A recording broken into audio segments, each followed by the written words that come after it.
Thank you for coming along to the Wheeler Centre this afternoon to hear a conversation and engage in a conversation about Robert Altman's film The Player from 1992. As usual, we'll have about half-hour discussion between myself and mainly our guests today, and then we'll have about 15 minutes or so toward the end of the afternoon for you to ask questions or to add comments to what we've said. So we're glad to have you here. I'm particularly glad to have our guests with us today. Tom Caldwell. Tom is with the Melbourne International Film Festival and curates some particular films for the festival. He's also obviously a film educator and a reviewer of film. One of the things I did before coming in today and over the weekend was actually look at some of Tom's work, some of his reviews online, and I actually was really taking with a really sophisticated and engaging approach to not only film reviewing, but really for me, wonderful film knowledge. I love films as a punter, and to get an insight into films by someone who really knows their stuff is fantastic. So you should look certainly for Tom's reviews. They're just really fantastic. If I could start with that in a way, Tom, is that it's relative, of course, centrally relative to this film. But I was saying to Tom, I looked at the review of the Michael Haneke film, More, on his site, and I thought it was one of the most engaging reviews I've seen of that film. And we don't want to talk about that too much today, but the fact of a film about an elderly couple living in an apartment in Paris, going through facing dementia and very difficult issues of old age. And a lot of the films we're talking about, well, it might be a great film, but don't take your grandmother or don't take anyone over 60. It's very depressing. I think it links to one of the themes of this film, is about happy endings and simplistic happy endings. What do you think Altman's saying in this film about happy endings, and what do you feel is there an overwhelming desire to have those neat happy endings as an audience? Sure, and thanks for that awesome intro. That's really cool, thank you. I mean, The Player is a critique of the Hollywood studio system and the kind of films that Hollywood makes, and I think more precisely the kind of films people expect from Hollywood to make. And part of that criticism is looking at the idea of the perfect resolution, the big happy ending, this sort of desire for everything always to wrap up neatly, conveniently, and happily. And I don't know how far back to go with this, because I think this is actually something quite innate to us as humans, and I think it ties into almost as a coping mechanism and a way of defining self, in that we try to reinterpret everything in a tangible storyline, a beginning, middle, end. We try to package life experiences into a way that's easy to digest and understand. And this is the traditional storytelling that we've had with us for an awful long time. I mean, I think it's really important to look at the idea of the classical Hollywood narrative structure, which is something that The Player is critiquing, but also to look at how this classical Hollywood narrative structure manifests in other art forms and other cultures. And I'm not going to go too crazy here, but you look at the work of people like Charles Jung, who took up where Freud left off with a lot of dream interpretation and mythology interpretation, the writing of people like Joseph Campbell, who looked at myths from the Orient, biblical myths, Greek myths, and sort of found these common patterns of storytelling. Campbell called it the hero's journey. We call it the classical Hollywood narrative structure. Scriptwriters call it the three-act structure. Mm-hmm. This sort of cause and effect relationship where you have somebody who wants something, a protagonist who wants a goal. There is conflict preventing them from getting that goal. If that conflict is a person, we call them the antagonist. The conflict is what the story is all about, and then achieving that goal is the resolution. And I think this is really hardwired into us. These are the stories we crave, and we get really unsettled if we have an open-ended narrative. We get really unsettled if the story isn't a strict cause and effect story.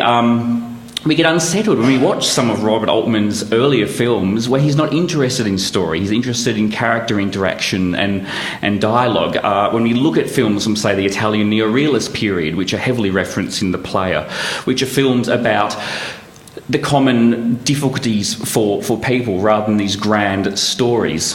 So this is a really long-winded way of saying that the happy ending is something I think is really hardwired into us, and Hollywood certainly has gone with that and continued with that, but I think it's a bit of a chicken and egg situation. I don't think we can blame Hollywood for us craving happy endings, but at the same time, Hollywood certainly tries to make sure that's what is delivered to us all the time.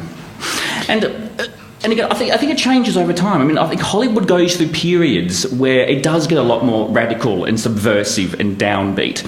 I don't want to bash Hollywood in the slightest, and I think as someone who loves film, that is just so the opposite of what I believe, and I think that's insane. And I think even when Hollywood has gone to very conservative periods where filmmaking has just been about reinforcing the dominant ideology, there have been subversive films sort of springing up, and we can see waves and changes. Just to push it a bit further, clearly one of the things that's happening in this film is you have the pitch for habeas corpus. And the original pitch, of course, as we know, seeing the film, is that she dies. This woman dies. Yeah, that's what happens to innocent people. That's reality. That's the reality, yeah. And then, of course, we see that ending with Julia Roberts and Bruce Willis with the gun, which is just fantastic. And he says, "I got caught in traffic," I think is what the line. Traffic was a bitch, I think that's is the right. line. Yeah, traffic was a bitch. Now, so just to push it a bit further, because it's not only beginning, middle, and end structure.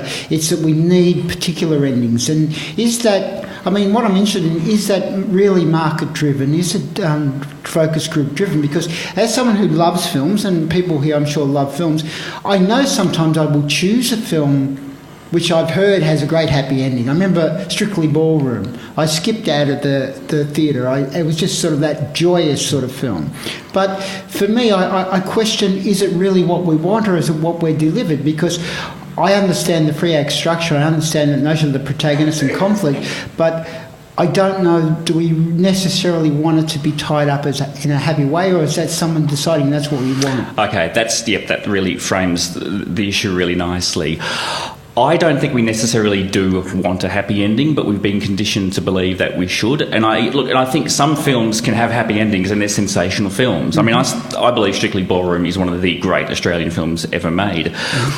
What I dislike, and what I think Robert Altman dislikes, and what the player is critiquing, is when a happy ending gets tacked onto a film where it's inappropriate, where it feels contrived, it feels manipulative, it feels like the marketing executives have come in and said, to hell with the essence of the story or the integrity of the characters or the themes.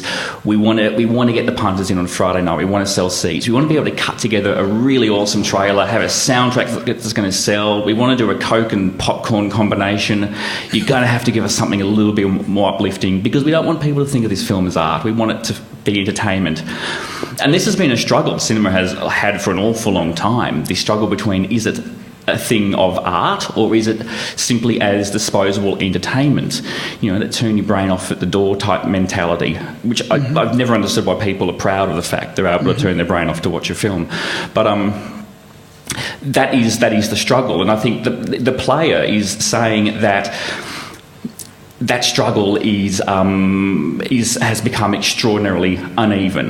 The people with, the people in the suits, the executives, the people who just want film to be a marketable product, they're winning, and they're destroying film as an art form by cheapening it, by taking a film like Habeas Corpus, which is meant to be a gritty social realist film making a statement about the death penalty, and putting on this trite, pathetic ending with Hollywood stars who have no place in a film like this.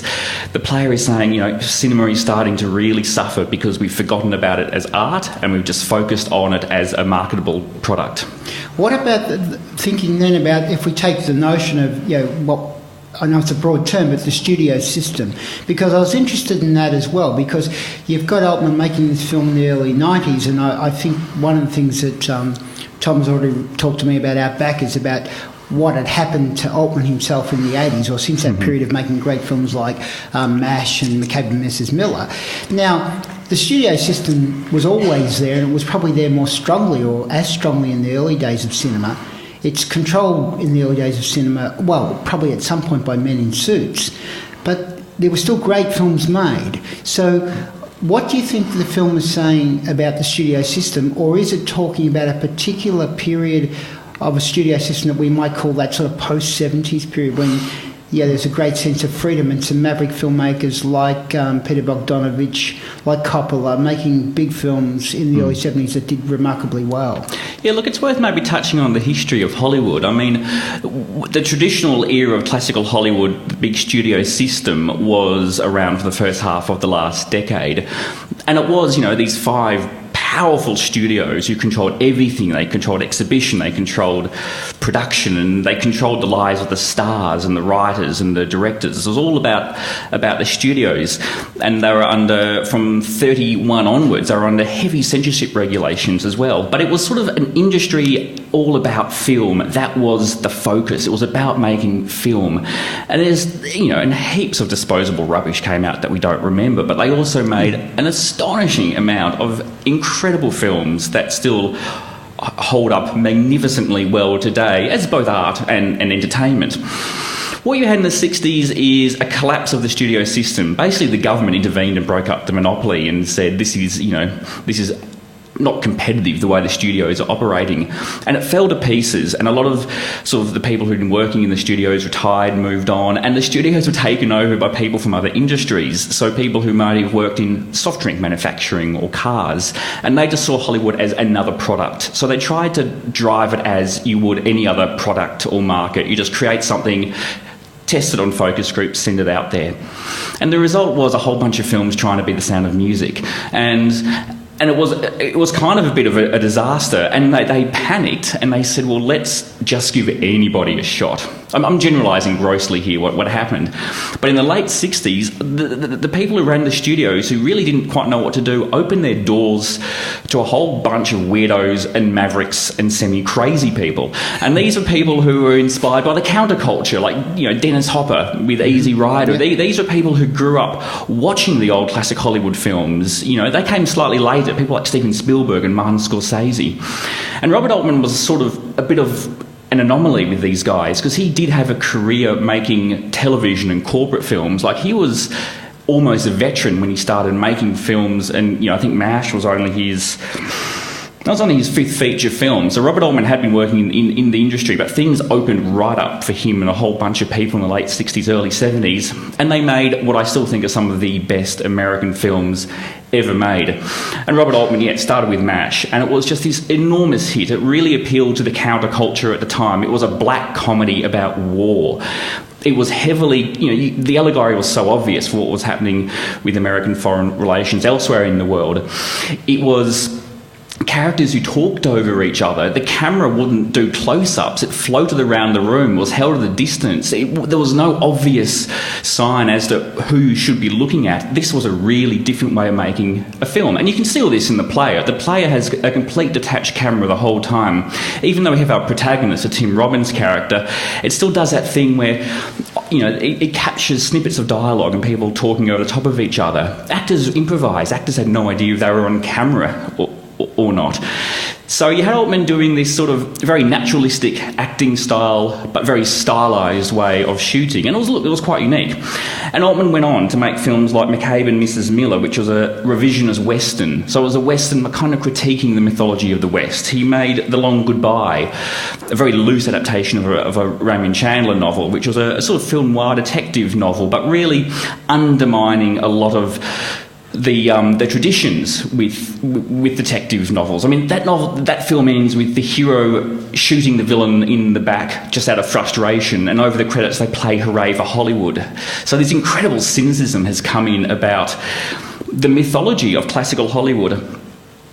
And yet these films critically did well, but financially they were a disaster, and the Hollywood studio people really gave Altman a hard time. And the 80s he struggled. He continually made films, but nothing really got back the momentum that he had in the late 60s, early 70s. And he also made things like Popeye with Robin Williams, which was just insane and crazy, and I think everybody associated associated with that film is full of regret. So, Well, okay, so by the time we get to the I player... did read on that film that they were all on cocaine for the duration of the shoot. Yeah, but that never stopped a good film being made. But yeah, it was a disaster, and it's an absolute train wreck of a film. But so by the time he gets to the player, he's kind of angry, he's bitter, and he's resentful, and he's disillusioned with Hollywood. He had this beautiful entry at the peak of the new Hollywood era, making things like MASH, getting to make sensational films, and then yeah, it all kind of started to fall apart. And the 80s was sort of an end of this glorious period of new Hollywood cinema. You had films like Flashdance and Top Gun come into the picture. I kind of love Top Gun. It's a bit of a guilty pleasure, but it was. I like Flashdance. You've never seen it, but it's these are films that were at the time people called them the critic-proof films. These were the first films to arrive on the scene where people flooded to them, even though the critics were saying this is abysmal, this is horrible filmmaking, this is formulaic, this is embarrassing, this is trash cinema. But people rushed. It was the first real separation, I think, of what the audience was seeing and what the critics and the people who love film as art were saying. And it began a really dramatic downward trend. And the 80s, you know, it was generally a decade of there was a lot of economic growth, but it sort of, with that economic growth, brought big divisions between different classes in America, even though apparently they don't exist. And there was just a general sense, I suppose, greed, materialism, consumerism. And this is when, you know, people like Don Simpson and Jerry Bruckheimer and, you know, the people who would create people like Michael Bay were sort of really in their element. And the 80s was when film was really being turned into quite a vicious commodity. It was a product. So by the time we get to 92, Altman has seen all this. He's seen what cinema can be. He's reaped the benefits of cinema at its height of artistic achievement. And he's seen where it is now. And he's angry, and he's bitter, and he's cynical. And with the player, he doesn't sort of just bite the hand that feeds him. He sort of gnaws it off at the shoulder and spits it out. I'm interested in that thing about reality, which is one of the themes, and the comment. There's a scene from the neo-realist, the Italian neo-realist film Bicycle Thief there, and Griffin Mills says, "Oh, we could do a remake." Yeah. Of which there's a very cynical comment from the writer out of that. Now, I wondered, is that comment in thinking about that film, is it that we could do a remake and completely botch it up, or simply that films like that simply can't be made anymore, and they belong to a moment that's disappeared? So not a nostalgia for that, but a real, almost a mourning for that sort of filmmaking, rather than the notion that, yeah, let's just turn it into a happy ending Hollywood film. Well, it's a bit of both. I mean, I think that line where he says, let's remake The Bicycle Thief, is just meant to show you, again, just the extent to which Hollywood, as represented by Altman in The Player, is just about making a product. Now, who cares if the remake of The Bicycle Thief is going to be rubbish? The fact that, and this is in the context of the film, the idea is, as a classic film, if you remake it, people will go to see it. That's all that counts. And this is the critique he's making. And I think it was actually quite prophetic, actually, at the way he looked at the way films now are made and marketed. Especially a lot of the product that sort of floods the multiplexes. These films aren't being made to sort of really fulfill us artistically or move us or entertain us. They're made to get us into the cinema, so we pay them money. Now, I think that's the idea of the remake of The Bicycle Thief. Who cares if the audiences hate it? The point is they've paid the money, they've sat down, they've watched it. And that's what Hollywood is becoming. That's his criticism. With that then, just bringing up a question of, one of the issues is the sort of the amoral nature of some of the characters in the film or discussion in the film. So by producing this sort of amorality in some sense, is Altman, or I would suspect he is, what moral claim is he trying to make on film, or what moral claim is he trying to make on what film can do beyond that sort of cheap, just get their asses on the seats, that's all that matters? What for him, what's important about film that's lost? Well, I mean, I think Altman is very much... I mean, The Player is so ironic. Every single frame in that film is full of bitter cynicism and irony. So I don't know if The Player is so much celebrating the potential for film, but sort of damning what film has become. But I think the focus on The Bicycle Thief is certainly Altman saying, And, you know, the bicycle thief gets referenced an awful lot in this film. And I think that is Altman's way of saying there are alternative cinemas out there. It's not just about Hollywood. It's not just about big stars and that traditional cause and effect relationship.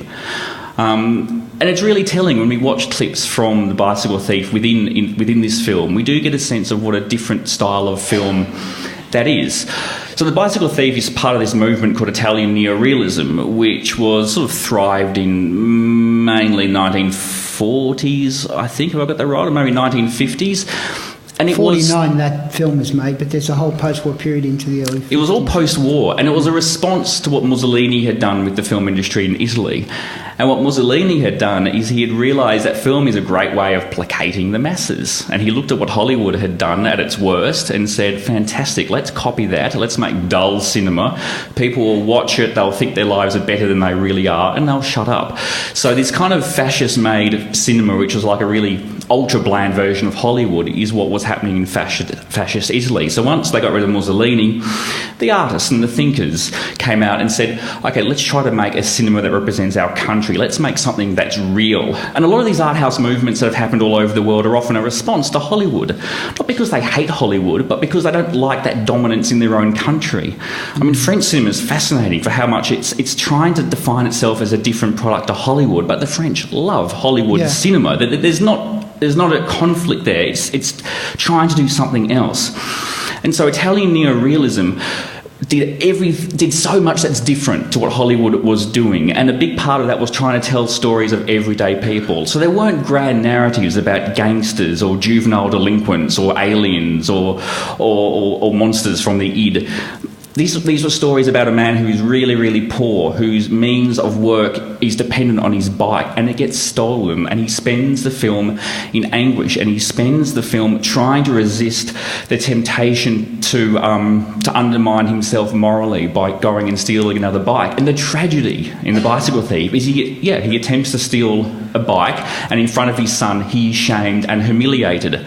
Now, this is not the end of the world stuff happening. This is not, you know, a film about people storming the White House to save the president. This is the story about a man being humiliated in front of his son because of economic hardship. It's sort of, you know, I just want to impress that this is a really profound thing to be making in this era as a contrast to what Hollywood was doing, and as an attempt to try to capture another version of reality. There's a great documentary. I was quickly mentioning there's a great documentary series called The History of Cinema. I've completely forgotten. The Story of Cinema by Mark Cousins. The Story of Film. Yeah.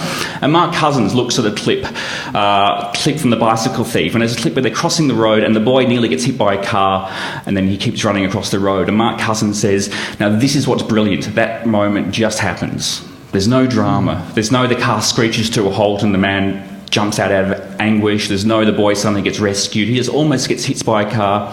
He doesn't. Life goes on. You would never see that in a Hollywood film from that era.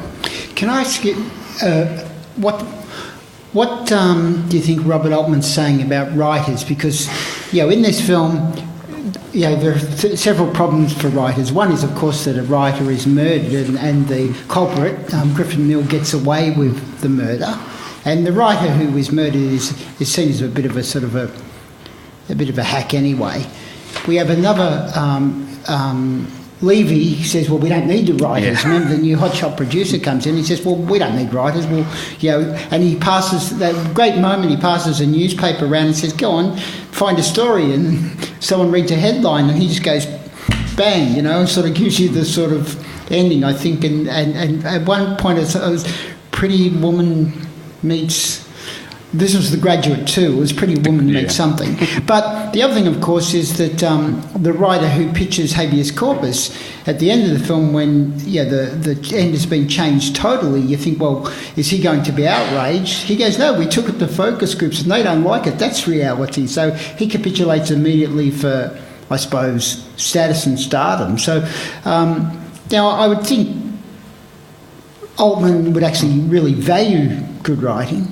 but what's he saying about the place of the writer in the worst aspects of this Hollywood system? The observation on the role of the writer in the player are really quite spot on. The writer has always been right at the bottom of the heap in Hollywood. That they've always been the most overworked, the underpaid people, the most underappreciated. And yet when Hollywood is under attack for being full of communist sympathisers, the writers are the ones thrown to the lions. Writers have just always been horribly undervalued, and I think increasingly so, because their work does get compromised. You know, people write scripts. Barton Fink's another really interesting film to look at about this, about set in the 40s, I think, about a New York playwright who goes to Hollywood and he's just horribly compromised and made to sort of dumb down his script. So, yeah, the work of the writer just gets diluted and it gets sent to focus groups and they're told to change things.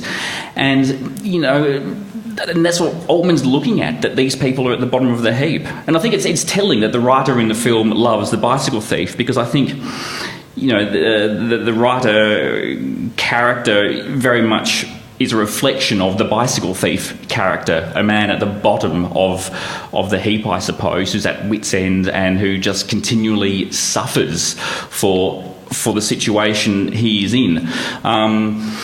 And that scene where they look at news headlines, I think that there's two interesting points to make about that scene where they're looking at news headlines. One, it's yet another reinforcement of the lack of care Hollywood has for writers, saying that we don't need them, we just grab a headline and we can generate a plot out of that. I think the other thing that scene is commenting on is the way we turn news stories into fictional stories. And this is something that's worth looking at just with normal media coverage. The way an event will happen in the world and suddenly we need to make that into a story. We need to find a personal identification point. We need to interview somebody who was on top of the Trade Center, who got down to the bottom and saved a bunch of puppies while they did it. That's not really the story that happened. That's not important, but that's what we need to that's what we latch on to try to make sense of an event that's really difficult to make sense of. And so I think that's the second part of that scene that's really important, that everyday life that a film like The Bicycle Thief tried to represent, where things just happen things often happen randomly. That everyday life is something very hard for us to digest unless we transform it into a Hollywood-style story. Just a couple of things, and then we're going to take questions. One of the possibilities for this in regard to the pitch and news stories in the study notes we were provided was that one of the exercises you could do with students is literally to take a news article, look at it, and make a pitch out of it. Turn it into a pitch that you would produce to possibly a movie producer, and see what you have to do or how you have to manipulate that and create a fiction to make it work. The other thing that's interesting to me is that before I taught writing at the university, I actually taught history for about 5 years, and it's interesting when you say about creating a fiction to almost give us a way out, an answer or a conclusion, because when I would ask students to look at history from an analytical perspective and suggest that there are multiple ways of reading history and forming an opinion, they would often struggle, but they would then, if they went and saw a film based around that same period, they had the answer. So when they come back to class, we'd start talking about a real historical event, and what they would give me was, in fact, not the real historical event. I say, no, that was the movie. But the movie can become the reality, not because these students aren't intelligent. The narrative in the film, it's been ordered, it's been analysed and then tied up for them. So it makes sense. As much as we think, well, that shouldn't be the way we understand or receive history, it makes sense to them. And that's a really fascinating dynamic, because what is the purpose of art then? I mean, if we say film should be more than just entertainment, it's also art. I think a fundamental function of art is helping us to understand ourselves and the world around us. And if turning stories into a fiction that we can digest better is part of that process, then that's, I think, is kind of fine. That's the process. I don't think films have a responsibility to tell the truth or to reflect things accurately or to be realistic. I think as viewers, we have the responsibility to always be aware of that. I think people put too much blame on cinema for being a fiction. It's our fault. We know this stuff is constructed. We're actually all visual literate people. We know how editing works. When you put two clips together, there's an association. When the camera gets in close to a face, you feel more empathetic towards a person. When the music swells over the top, that helps you with your feelings. It's our responsibility to be active viewers and to be aware of how this stuff is constructed. And that's where a film like The Player is really invaluable, because I think it helps us to sort of start thinking critically. They have characters talking about a long shot while in the middle of a long shot. The sort of dramatic music is so over the top and ironic, it's hard not to notice. I mean, The Player is a really good film to sort of start to get an understanding of how film manipulates and how it's constructed, because it is so self-aware, it's so ironic. Okay. Tom, in regard to a couple of issues again regarding sort of reality, one of the things with the, what's your reading of the Griffin Mill character? Because there's some view that we could be some way sympathetic to him. I mean, certainly again, when we look at the study notes, it suggests that. I've still found by the end of the film, and particularly with the ending of the film of him, taking over the studio, leaving, goes home, the Greta Scacchi character, heavily pregnant, the American flag. I don't know that. Would there be any purpose from Altman's perspective of trying to convey some empathy or sympathy for the character? It didn't quite work for me. No, I don't think you're literally meant to like him or hope good things happen to him, but or bad things. No, it's the film works on a couple of very tricky levels like that. I mean, like I said, it's so self-aware. There's constant conversation in the film about what defines a good film. You know, we have a bit of sex, a bit of violence, a bit of comedy, and the film makes sure all these things are thrown in. We get a gratuitous breast shot, we get a sex scene, we get the really weird comedy scene with Whoopi Goldberg.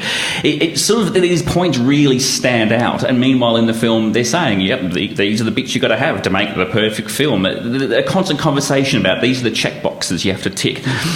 And the big thing is it has to be the happy ending. It has to be the happy ending.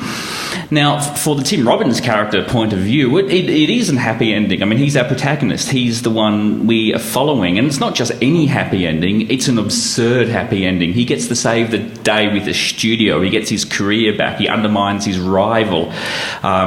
He gets the woman of the man he murdered. And, you know, she's pregnant and the flag has gone up. The guy who's been stalking him, he's now going to give a movie deal to, called The Player, just to add a final little bit of self-referentiality there at the end.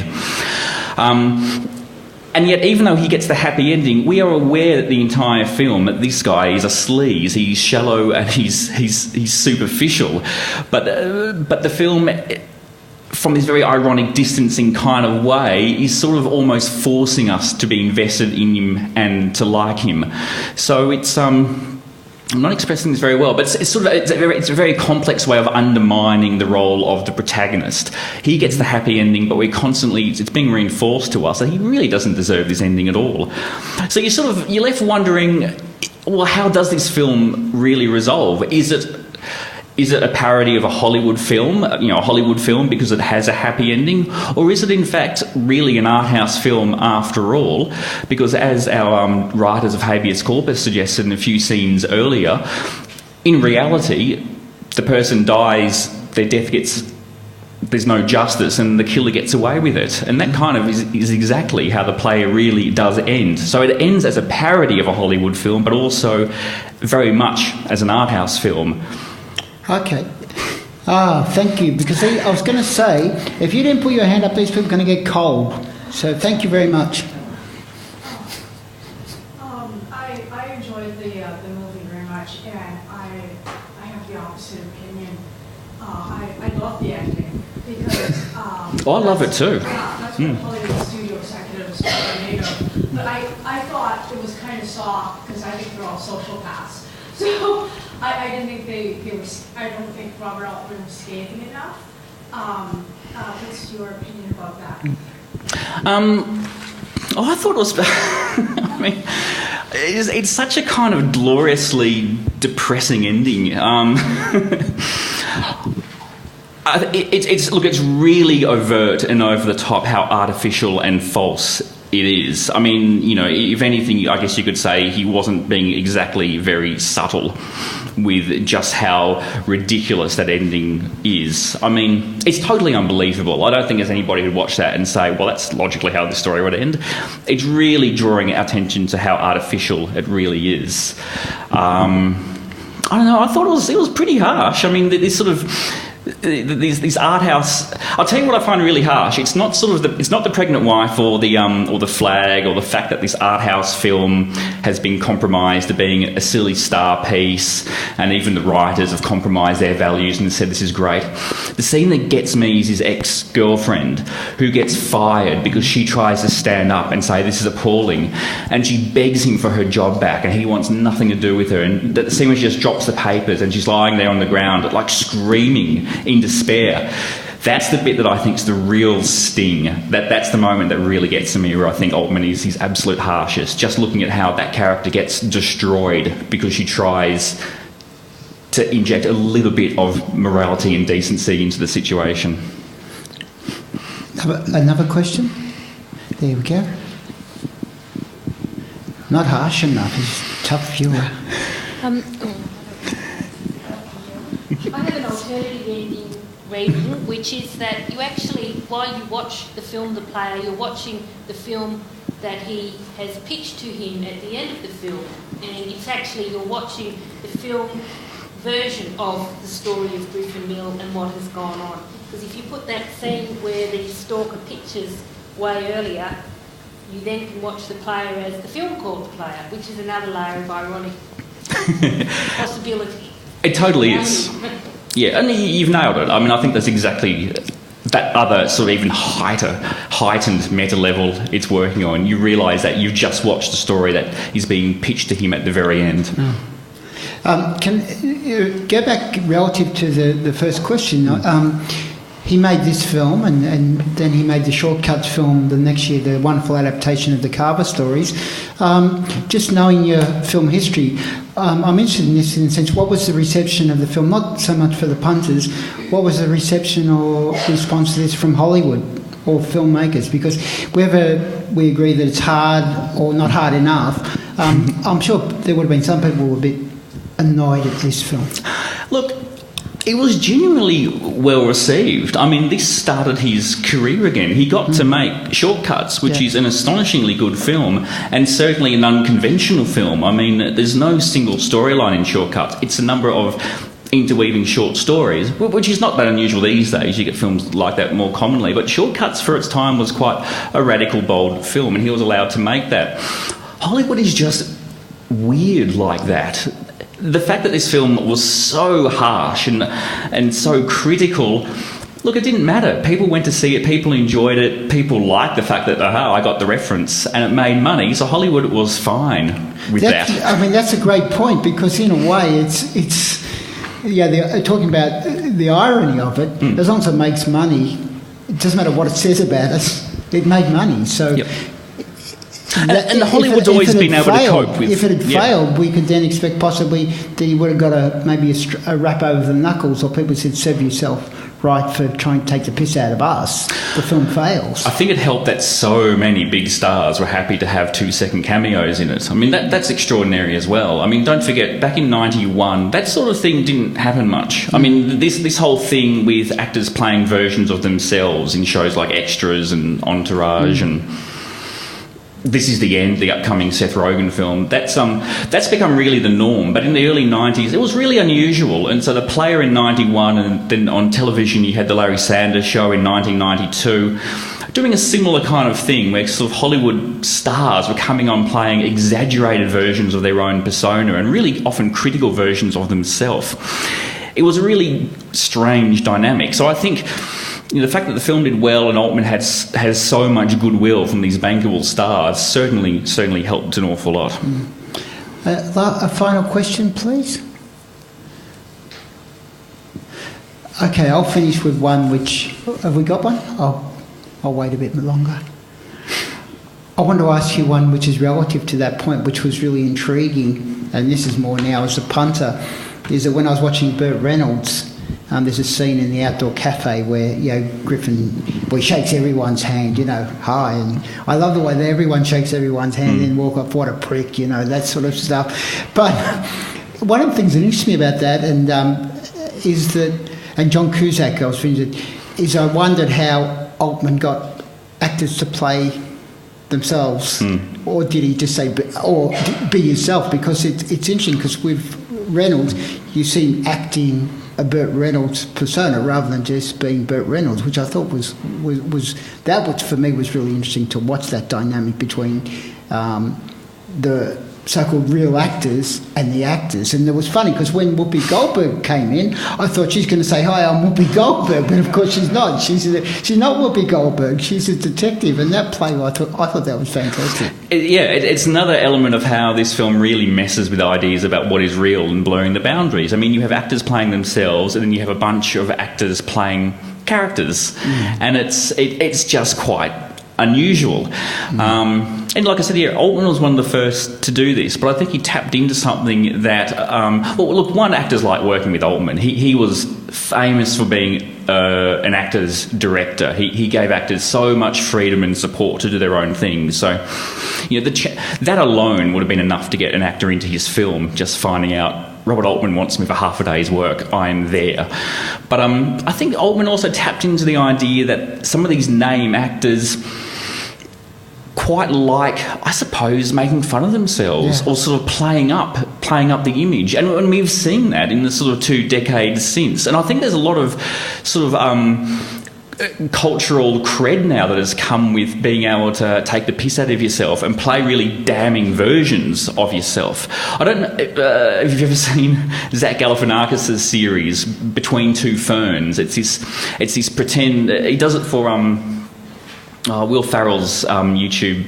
No, not YouTube. Will Ferrell's got a sort of blog, Something or Die, Funny or Die, Zach Galifianakis Between Two Ferns, and it's him doing these horrible interviews with Hollywood stars, and they play these kind of bitter, angry versions of themselves, and he asks them these really cruel, mean, insulting questions, and they go along with it, and it has this weird power of sort of redeeming them for being for their perceived faults. I mean, I remember when I saw Michael Bolton appear in a sort of comedy hip-hop clip, I suddenly went, Michael Bolton, he's now cool because he is just taking the piss out of himself. So I think Hollywood stars are really, really tapped into this idea that if you can publicly make fun of yourself, it redeems you in the eyes of many, many people. And I think we saw the start of that in The Player. And look, and Bruce Willis and Julia Roberts are really good examples. When they made that film, they were known as, she had done Pretty Woman a year before, he had done Die Hard about 3 years before, he had done Moonlighting. Neither of them are considered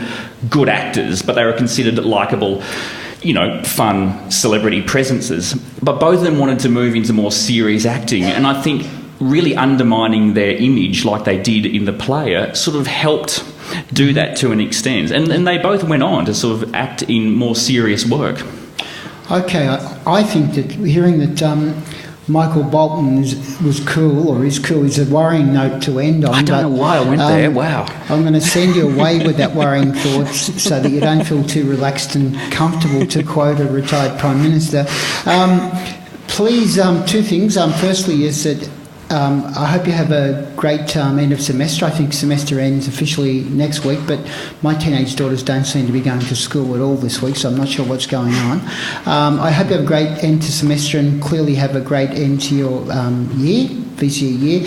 And would you please again thank Tom for his wonderful understanding of film. Thank you. Thanks, Tony.